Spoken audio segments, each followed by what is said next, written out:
जय हिंद, वंदे मातरम। मित्रों, कैसे हैं आप सब। साहित्य एकेडमी में आप सबका स्वागत है।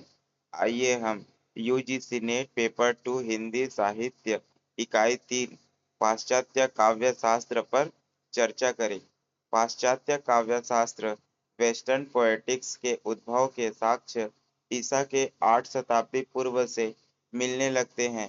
होमर और हेसियोड जैसे महाकवियों के काव्य में पाश्चात्य काव्य शास्त्रीय चिंतन के प्रारंभिक बिंदु मौजूद मिलते हैं। ईसा पूर्व यूनान के वक्तृत्व शास्त्रियों का काफी महत्व था। समीक्षा की दृष्टि से उस समय की फ्रॉक्स तथा क्लाउड्स जैसी कुछ नाट्य कृतियां काफी महत्वपूर्ण और उल्लेखनीय हैं। फ्रॉक्स में कविता को लेकर यह प्रश्न किया गया है कि वह उत्कृष्ट क्यों मानी जाती है। काव्य समाज को उपयोगी प्रेरणा तथा मनोरंजन के कारण महत्वपूर्ण है। यह आनंद प्रदान करने तथा मनोरंजन के कारण इस तरह से काव्य शास्त्रीय चिंतन सूत्र यूनानी समाज में बहुत पहले मौजूद रहे और विधिवत काव्य समीक्षा की शुरुआत प्लेटो से हुई। प्लेटो प्लेटो ने काव्य की सामाजिक उपादेयता का सिद्धांत प्रतिपादित किया। उसके अनुसार काव्य को उदात्त मानव मूल्यों का प्रसार करना चाहिए। देवताओं तथा वीरों की स्तुति एवं प्रशंसा काव्य का मुख्य विषय होना चाहिए। काव्य चरित्र ऐसे होने चाहिए जिनका अनुकरण करके आदर्श नागरिकता प्राप्त की जा सके। प्लेटो ने जब अपने समय तक प्राप्त काव्य की समीक्षा की तो उन्हें यह देखकर घोर निराशा हुई कि कविता कल्पना पर आधारित है। वह नागरिकों को उत्तमोत्तम प्रेरणा एवं विचार देने के बजाय दुर्बल बनाती है। प्लेटो के विचार से सुव्यवस्थित राज्य में कल्पना प्रणव कवियों को रखना ठीक नहीं होगा, क्योंकि इस प्रकार के कलाकार झूठी भावात्मकता उभार कर व्यक्ति की तर्क शक्ति कुंठित कर देते हैं, जिससे भले बुरे का विवेक समाप्त हो जाता है। प्लेटो ने कवियों और कलाकारों को अपने आदर्श राज्य के बाहर रखने की सिफारिश की थी। उनका मानना था कि काव्य हमारी वासनाओं को पोषित करने और भड़काने में सहायक है, इसलिए निंदनीय और त्याज्य है। धार्मिक और उच्च कोटि का नैतिक साहित्य इसका अपवाद है, किंतु अधिकांश साहित्य इस आदर्श श्रेणी में नहीं आता है।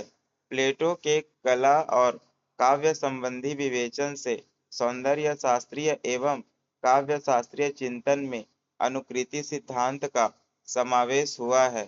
उनके अनुसार काव्य साहित्य और कला जीवन और प्रकृति का किसी न किसी रूप में अनुकरण है।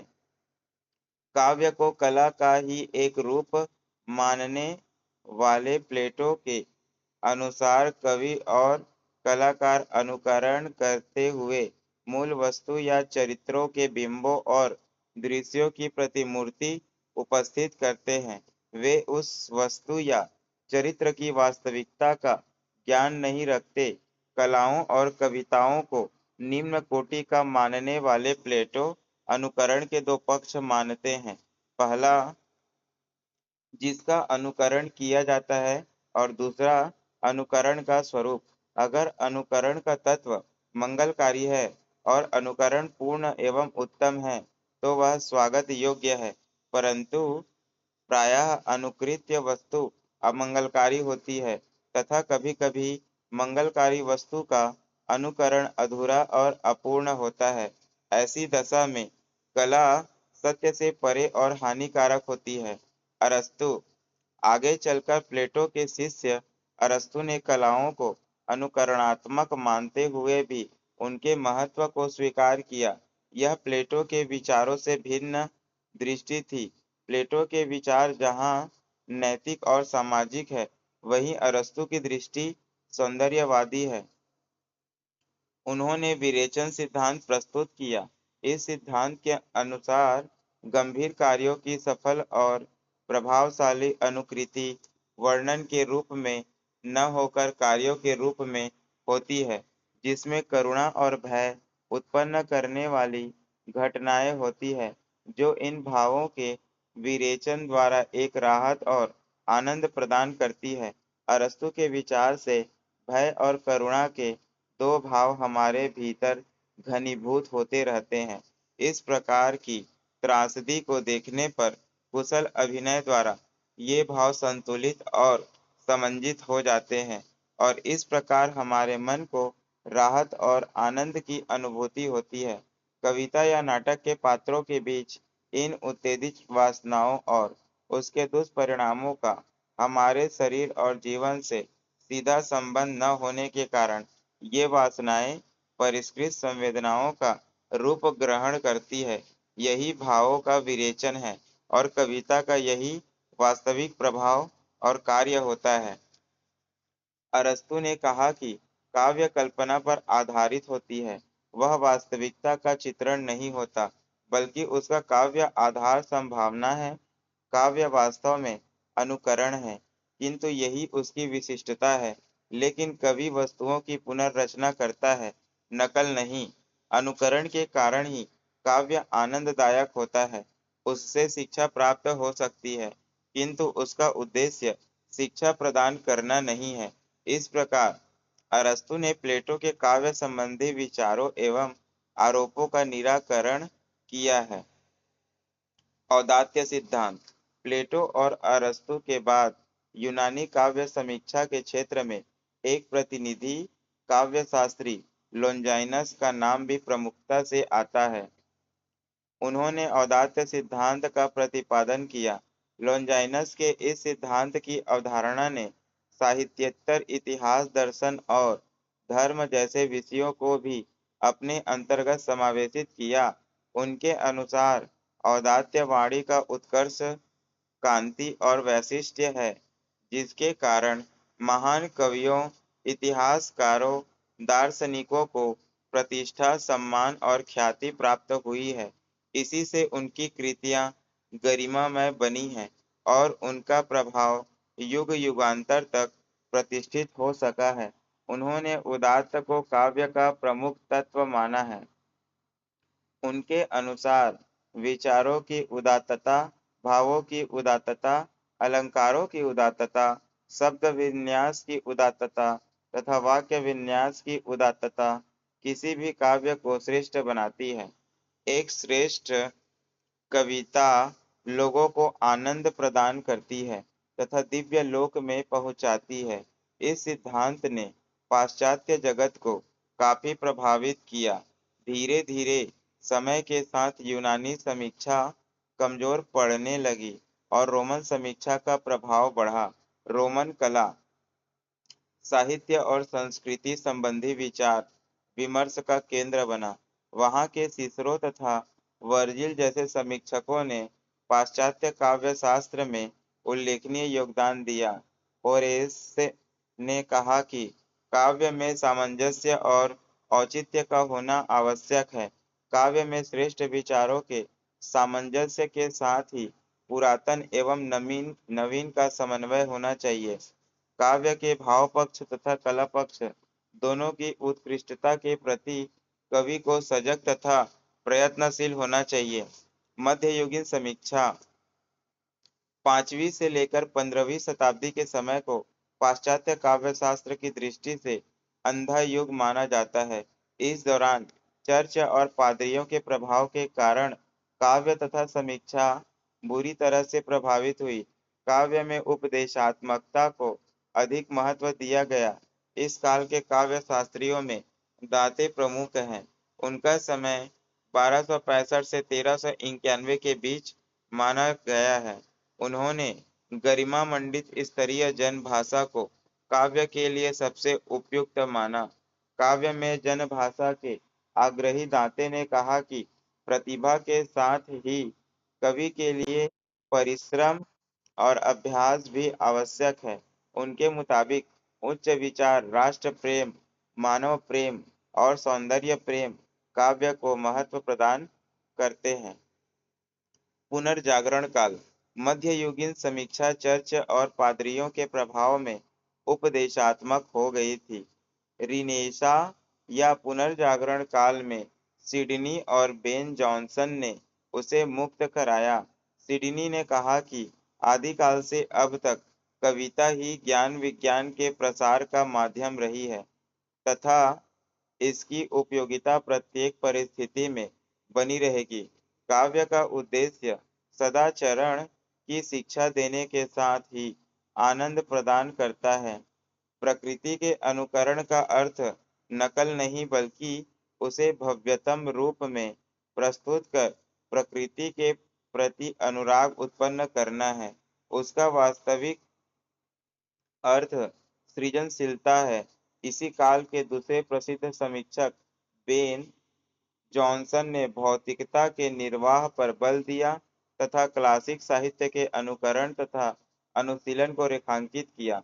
नव्य शास्त्रवाद 17वीं और 18वीं शताब्दी के बीच के समय को नव्य शास्त्रवादी समीक्षा के नाम से जाना जाता है।